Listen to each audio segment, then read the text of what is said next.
A matchup of two hungry, young, surprising playoff contenders, the Tampa Bay Buccaneers.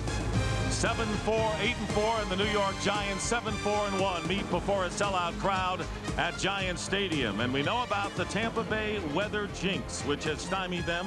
They've never won when the temperature was 42 degrees or less. It's 45, whatever that means today, as we welcome Giant Stadium along with Matt Millen.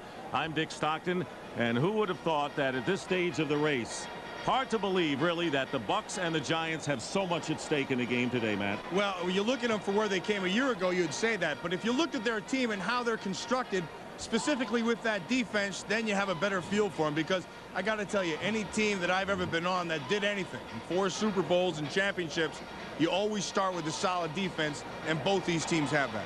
Now, the Bucs have never won in New York against the Giants or Jets in 9 previous games. And whenever you talk to any of the coaches, including Jim Fassel, they keep on saying they're mirror images of one another. Do you agree? Yes, I do. To be honest with you, they both play solid defense. They both play conservative offense. They don't put themselves in a bad position, and they hand the football off, which is interesting because Charles Wade's really having himself a really good year. And then Mike Allstott on the other side.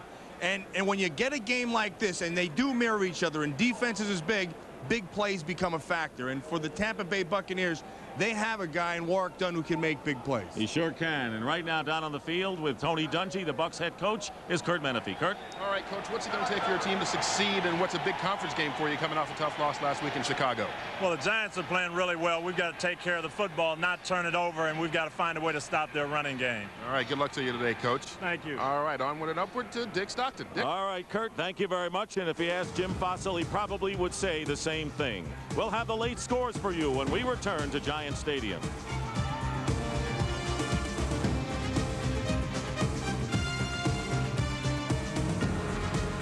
And for the Erickson Countdown.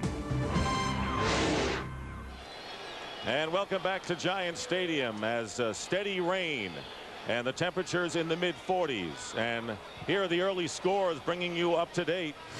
The Washington Redskins are trailing the St. Louis Rams by 7.